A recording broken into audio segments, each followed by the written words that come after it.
I don't know how I forgot, but I forgot pumpkin. How could I forget pumpkin pie? So I'm going to go ahead and do that right now.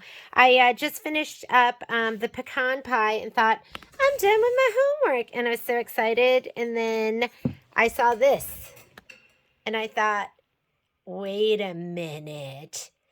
You were supposed to be stitched by now. So we're going to do it right now. Let me just go ahead and rehoop. I was actually getting ready to cut these all apart. This is perfect. I can go ahead and rehoop. I'm using my 8x8 again. And on top I have the pecan pie that I just did. He's adorable. Let's see, maybe you can see it better that way. Get in there. Oh, you know what? This isn't 8x8. This is my 9.5. Hang on. Let me get my other hoop. Here we go. We just did the old switcherama rooski. He fooled me. Okay, here we go. Let's get hooped up.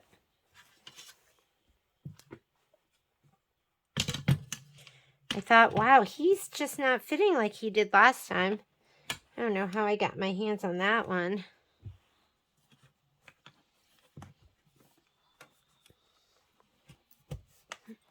Okay. I'm going to pull up my wrinkles.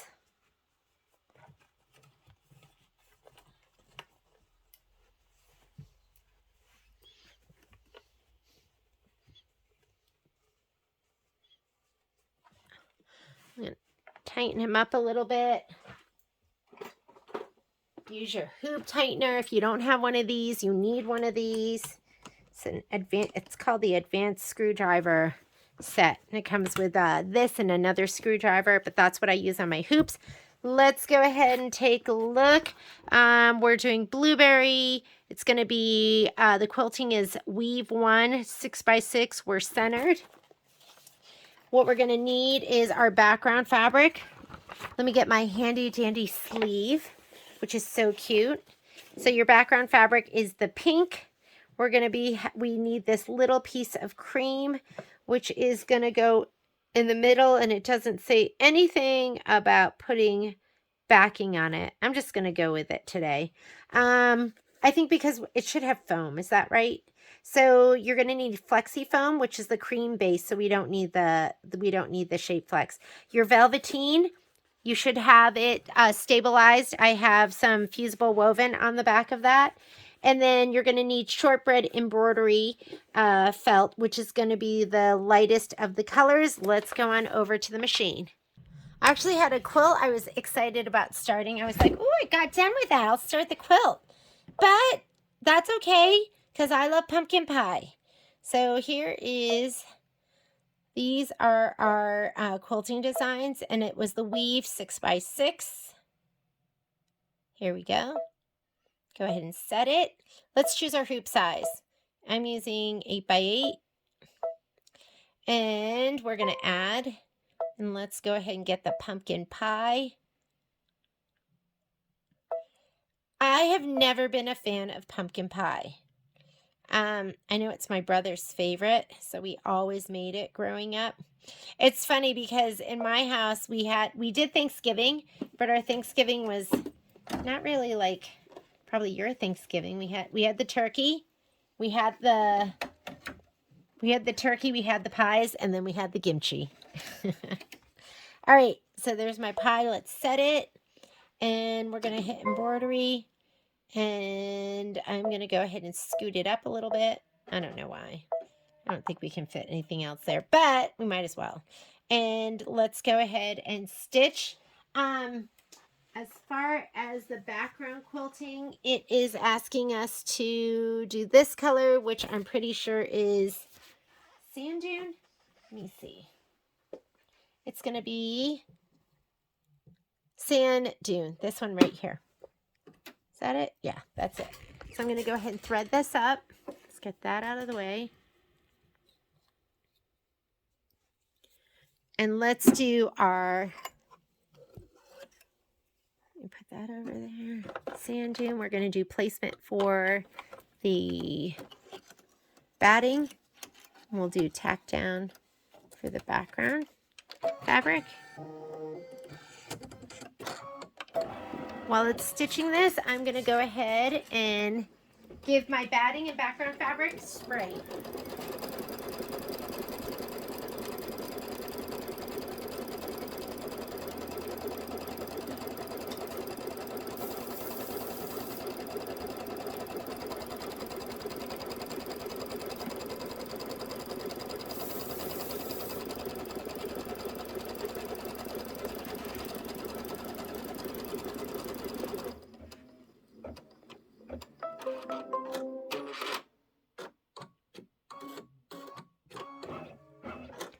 Okay, let's go ahead and lay down this. And I'm going to lay down my background fabric, which is this pink. This pink is so pretty.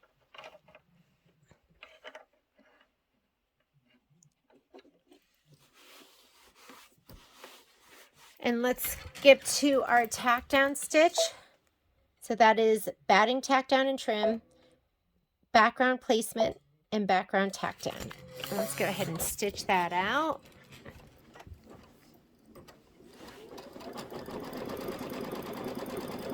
And then we're going to do our quilting stitch in that same color. Ooh, that weave is pretty.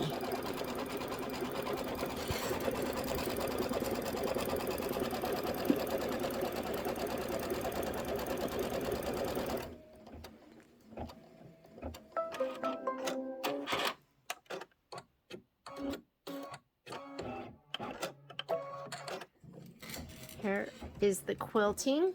And then after we do the quilting, you're going to want to stitch, the next thing that we're going to do after the quilting, it says stitch the filling placement line. Color doesn't make a difference. And then we'll place the velveteen, and then we'll do the flex foam.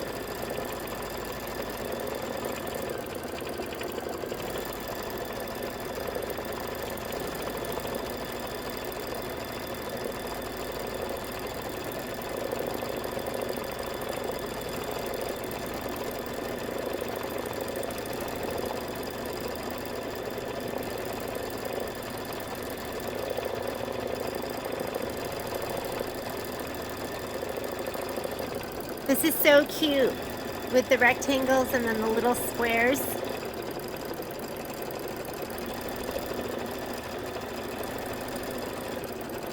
I will definitely use this again. I need to figure out a way to catalog my quilting stitches because I have so many of them from Kimberbell. I don't even know what I have.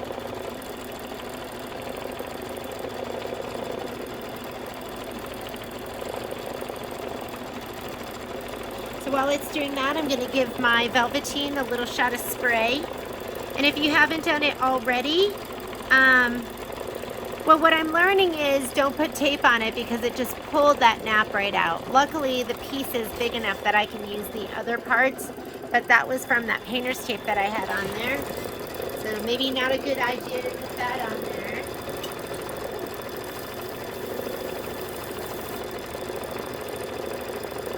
And then you're also going to need your flex foam.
And you can leave that color in, as color doesn't make a difference, it says. And go ahead and stitch the filling placement line. My velveteen is sprayed and ready to go. I'm going to lay it down carefully so I can avoid that spot where I pulled out the velvet.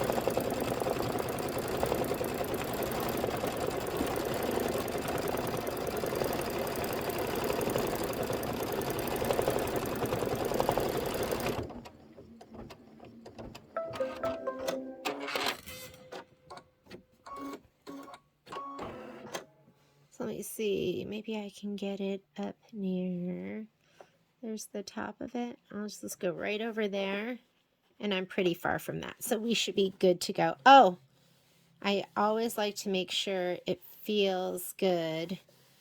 I'm good both ways. So lay it down so it feels good.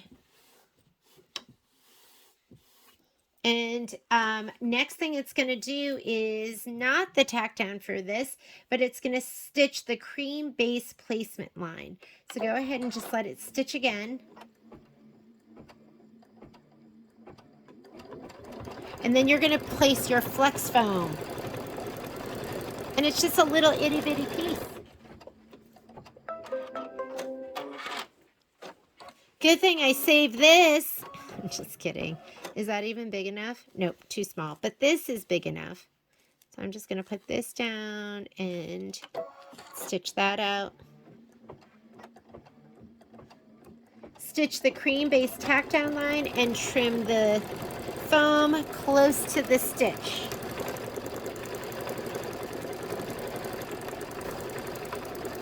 I thought I was all done, so I'd put away all my scissors.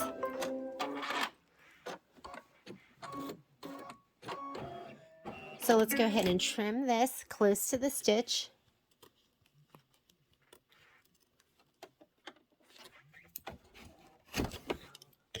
Need a little more room to trim.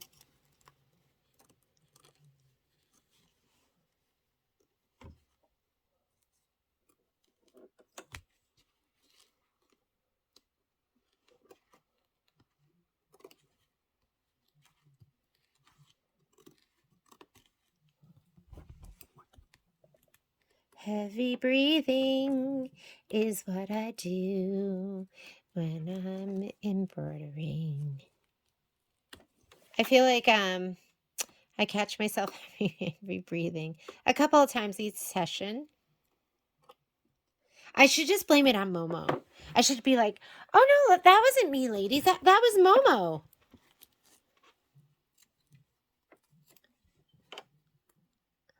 But now you know. It's really me. Okay, so let's go ahead and slide this back on. We blame everything on Momo, right? You're supposed to do that. You blame it on the dog, if you know what I mean. Okay. So now it says we're in step 4. Stitch the cream placement line and place the cream fabric right side up. Well, I can tell you right now that cream fabric is going to go right on top of the foam. So I'm going to skip this step, but I am going to spray.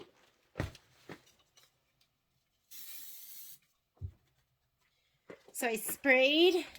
I'm going to place, and I am going to skip that placement line because the next step is to stitch the cream tack down line, and it wants you to do it with cork.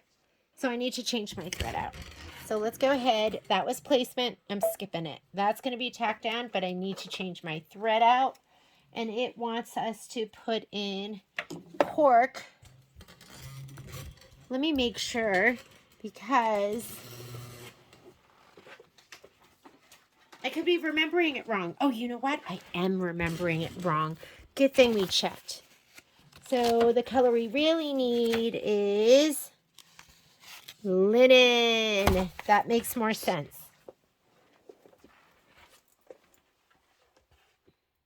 Good thing I don't trust myself. And I second guess. Okay, we're going to put linen down, which makes me also go, was this supposed to be linen? But no, I had the right color. Sand dune, I think. whatever. I really like the color. It looked pretty. So even if it was wrong, I love it. All right. This is going to do the tack down because I skipped the placement because I knew exactly where it was going to go. Trim the fabric close to the stitch line. So you're going to do this, and then we're going to trim the fabric close. You're going to leave that color in, and then we're going to stitch the cream decorative outline. Ooh, because it's whipped cream on your pumpkin pie.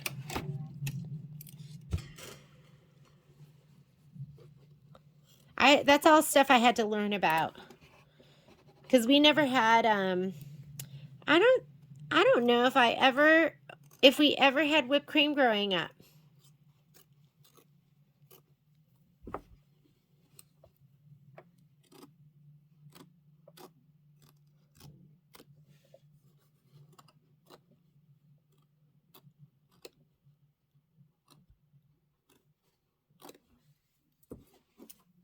Trim it close because it's a decorative stitch. It's not a satin stitch. I think I got it close enough. We'll go with it. Okay, slide your hoop on and do the decorative stitching around your whipped cream and on it. And then you're going to stitch the filling tack down.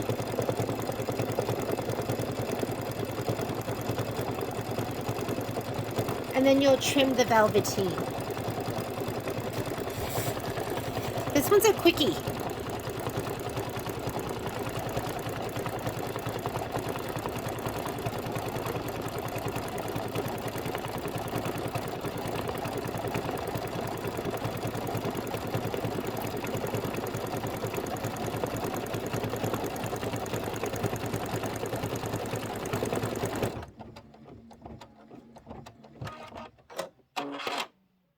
Just go ahead and hit start, and then, whoops, we're not done yet. Got all excited.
Okay, now we're ready for the filling tack down. This is the tack down for the orange, for the velveteen.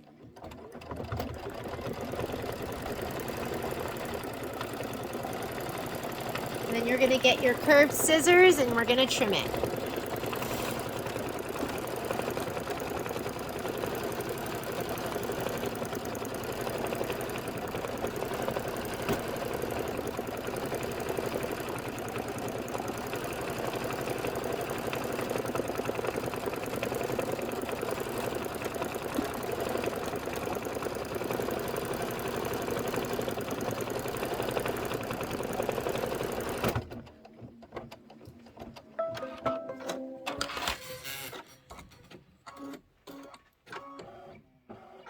All right, let's go ahead and trim this up.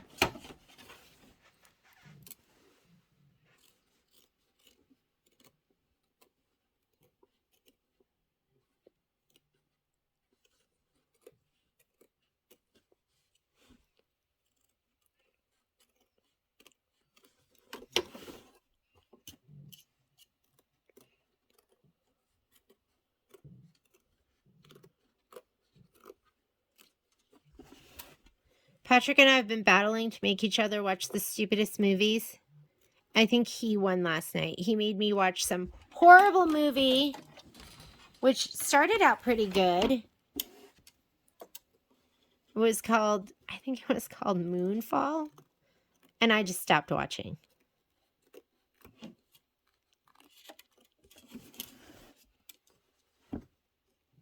What I need is a good handwork project. Because sometimes I'm just too tired to come into my sewing room, but I want to be a couch potato. And so what are people doing for handwork these days? Because if I just sit there, I feel like I'm just wasting time. I feel guilty.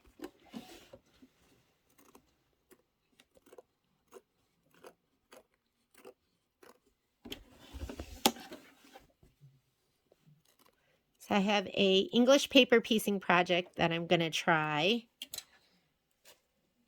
Thought that might be fun with everyone traveling this holiday season.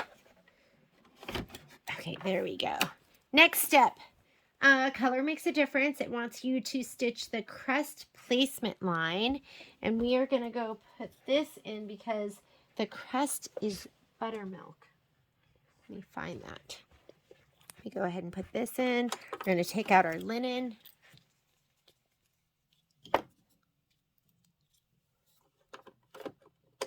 We're putting in sand dune.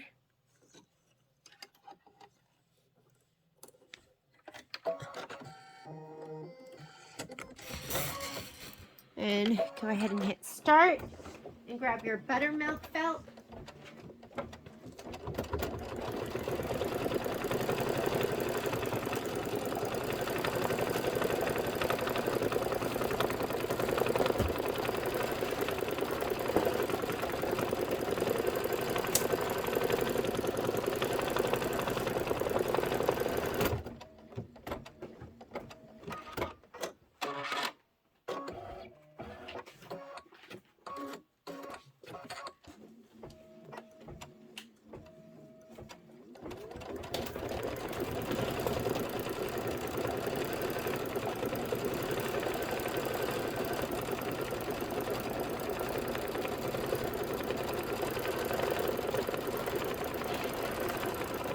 We don't really have to stitch all of that out, but since we're stitching it, might as well just keep going. I'm just going to hold my felt down. You can tape it down if you want. And when we stitch it down, we're gonna be trimming it close to the stitch, so you don't need a lot going over those edges.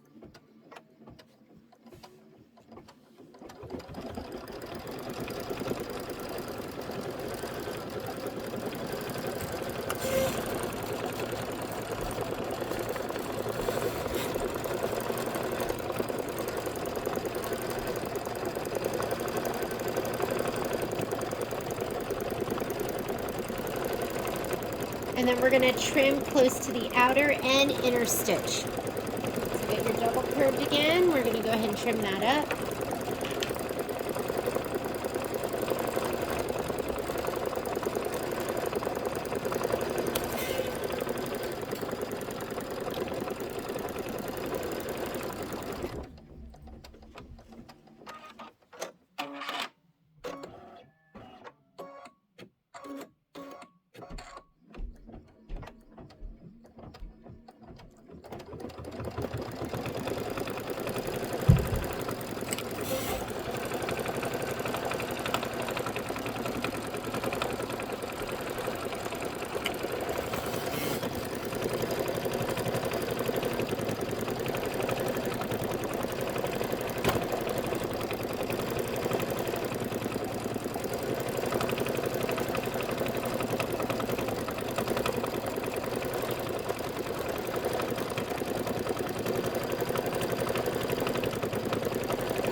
Alrighty. Let me slide this out. We're going to have lots of innies and outies and round things. Those are the things I usually try to slide it off for. And plus we're going to have to go on the very inside of this. It's going to have a really pretty decorative stitch around the whole thing.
Alrighty, let me get rid of this part, these parts that are hanging off.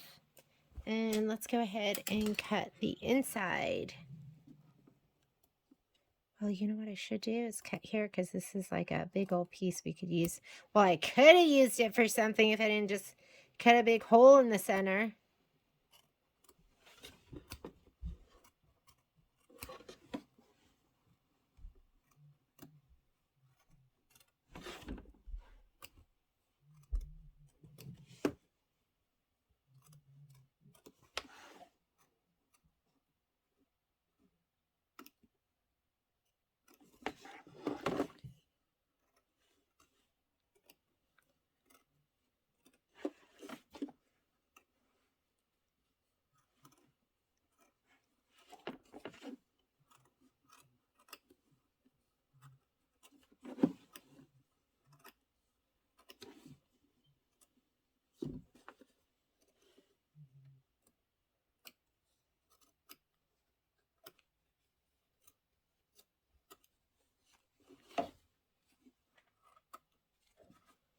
Cute.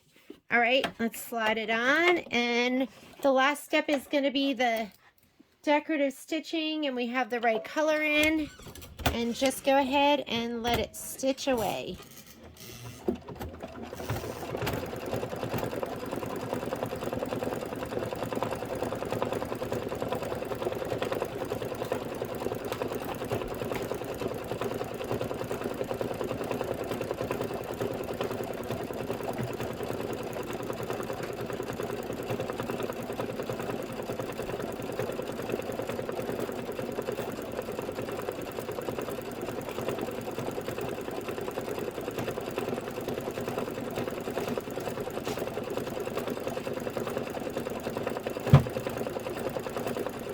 And that's 4 minutes of stitching. So instead of sitting here and watching, I'm going to go ahead and prep the pieces for putting them all together. And if you didn't hear me before, I'm actually going to make my bench pillow into a wall hanging, I've decided. I saw somebody posted one. It looks super cute. I thought that's what I want to do with mine. And so that is the plan. These are all the stitched out squares, so I'm not going to sew them together right now because I'm going to lay everything out and just make sure everything goes together. But I'm going to cut these apart. Some of these I've cut apart and some of them I haven't. I like to do it from the back side so I can see where the stitch line is, and I just cut as close to the middle as possible. And this doesn't take too long. You need a little, I muscle it a little bit. I'm an aggressive presser or ironer, whatever you want to call yourself. Most of the time I'm ironing because I get so bored pressing. Pressing's boring. Ironing's fun. Okay. And that is pretty close to the stitch line, so I went in a little bit because we can use all of this muslin later. Okay, that one's already trimmed. This one I'll press from the back and then I'll cut it. These are also going to get pressed from. This one I can see the line down the middle, so I'm just going to cut it across.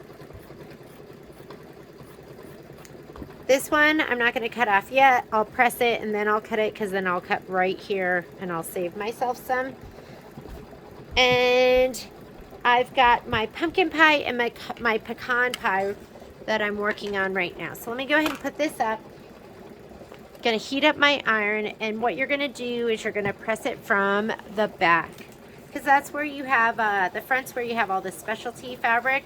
So I like to give it a good squirt with some best press. You could use steam if you want, either way, whichever is gonna work for you. So my iron's still heating up. I should have dealt with that beforehand, so I'll just go ahead and spray 2 of these while we're waiting. And the other thing you're going to want is you're going to want your pop rulers, and you are going to want a rotating mat and your rotary cutter.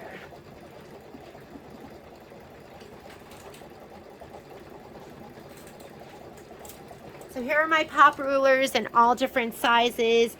If you plan on being a Kimberbell gal, you want to get both the square set and the rectangular set. And we'll do a deal on those around at Christmas time. So that'll be something on the Christmas list. We'll put it on the Christmas list. And it's ready. I always look at my fabric to see if it's directional. And if it's directional, I usually iron in that direction first. In this case, I'm just going to press it up and down, and then I'll go the other direction. And what we want is we just want these to lay flat. You're going to trim it after you press it.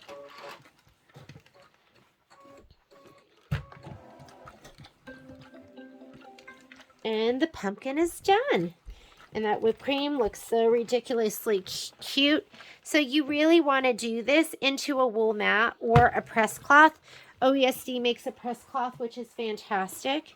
But what that does is it pushes the stitches into your mat and spreads the fabric so you can get something that's nice and flat. Okay, that one is done.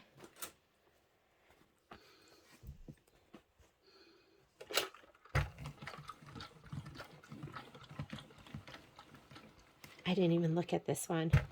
Yep.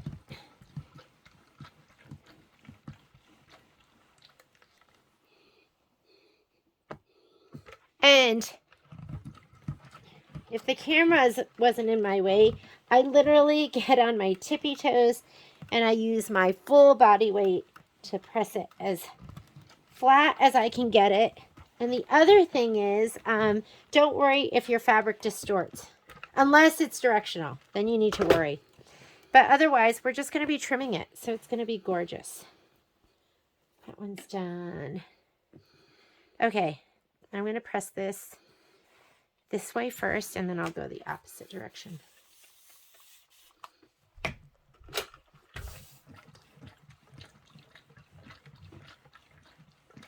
And remember, if this block isn't that perfect, 4.5 by 6.5, it's okay, because we are going to trim it with the muslin behind it, and then you'll have something perfect for piecing. And if you want to give it a little trim from the front, you can do that too, but look how cute this is. And I'm so glad that I used those biddies.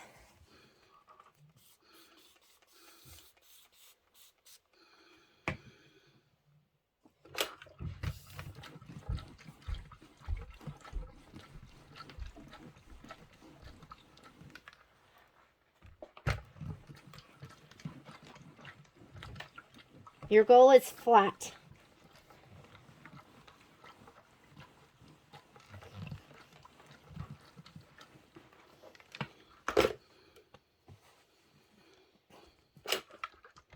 If you do press it from the front, be mindful of your specialty fabric.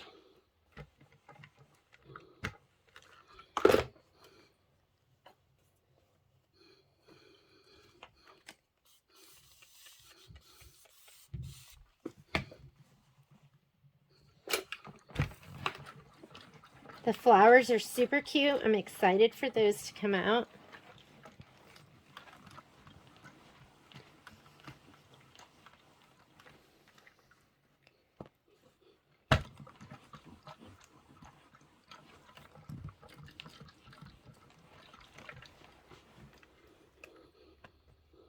Looks good.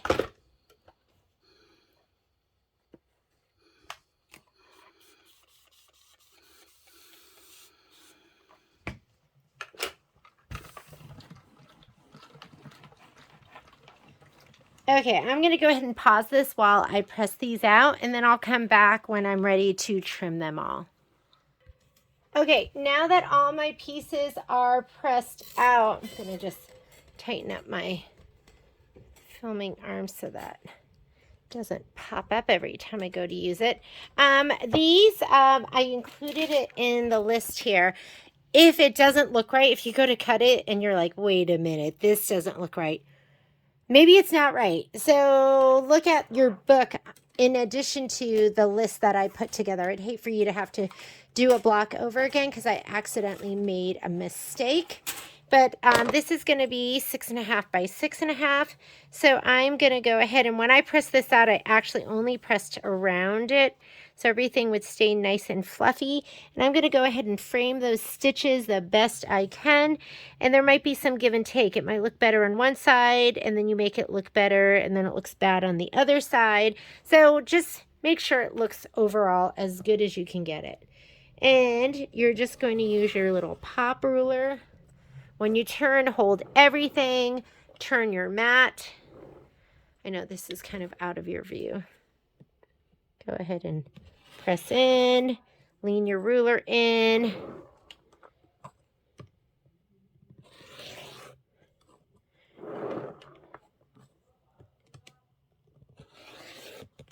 And we are done. You might, sometimes it doesn't, you don't always go all the way to the very, very edge. There might be a thread there. So just go ahead and cut it. And now you have your adorable pumpkin dimensional pie. Let's do the next one. And I didn't trim this one down first because there was lots of fabric left, and I can use that for something else. So I'm going to just go ahead and cut this off and cut this off. And believe me, I actually throw something away. And that just went in the trash. Okay. And you're going to continue on, onward and upward. This one's 4.5 by 6.5. I think most of these are either 4.5 by 6.5, or they're going to be 6.5 by 6.5. So just square it up the best you can. Make sure you match it. Look from the top and go ahead and slice away. But it is going to be really helpful to do this with a rotating mat instead of a regular mat, because you can hold everything down and turn it. And I can say pop rulers are definitely worth it. And if you, and you can use them for other things too. It's not just going to be Kimberbell, but you know, all the Kimberbell sizes, most of them are, for the quilt, are to, what happened here? What happened here? I didn't push down. And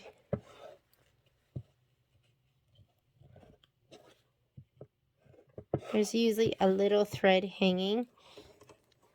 Okay, if for some reason, like me, I must have been lazy or something, you can get a ruler and just finish that cut. And just toss the excess. Pecan pie, we're going back to 6.5 by 6.5. Let me frame it.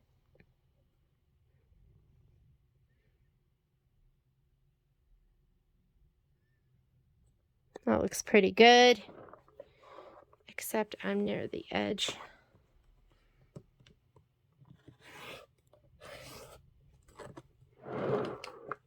I don't know if I was pushing in hard enough.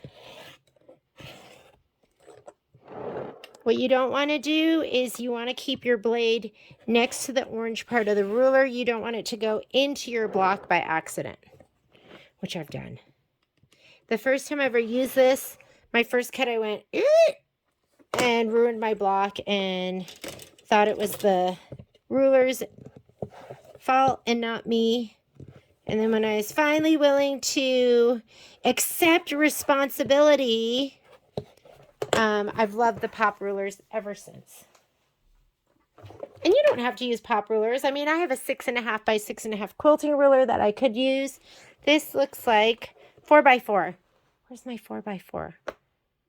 Is there a 4x4? I don't think there is a, or I think there is. There is a 4.5. There it is. I see it.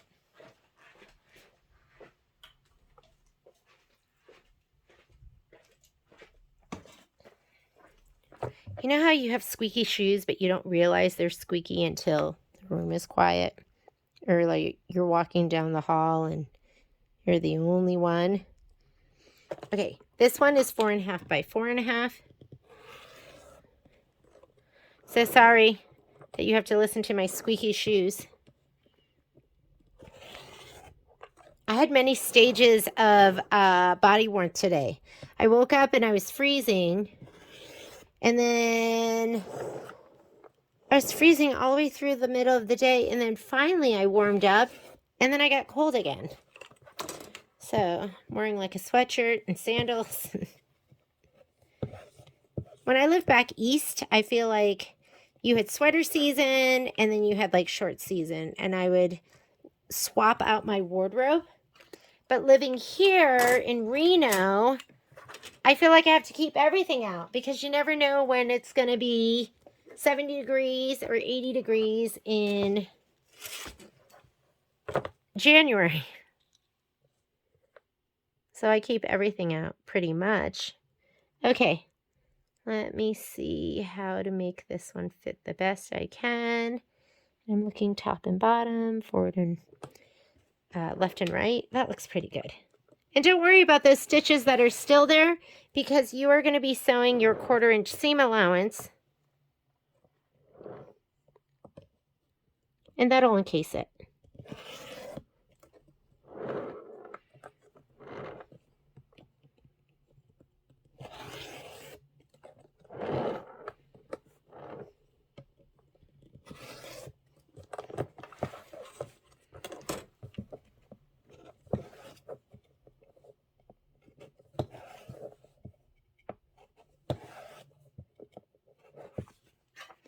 All right.